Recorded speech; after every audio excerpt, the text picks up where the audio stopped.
এত খরচের বাজারে মানুষ একা সংসার চালায় কিভাবে? দুই হাতে করলে সহজ হতো না? তেমনি দুজনেই যদি রোজগার করি তাহলে সংসার চালানো সহজ হয়ে যেত না?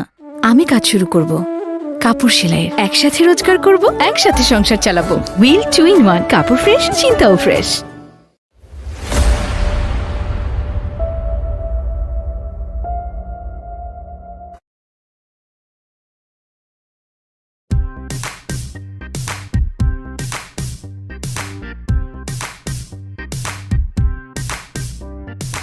এই মতি নাই।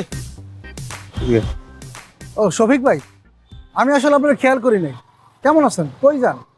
আমি কেমন আছি কই যাই এটা যাই না, আর কি করবি? হলে এক লগে থাকছি খাইছি, হ্যাঁ, আর রাস্তার দিকে চিনস না।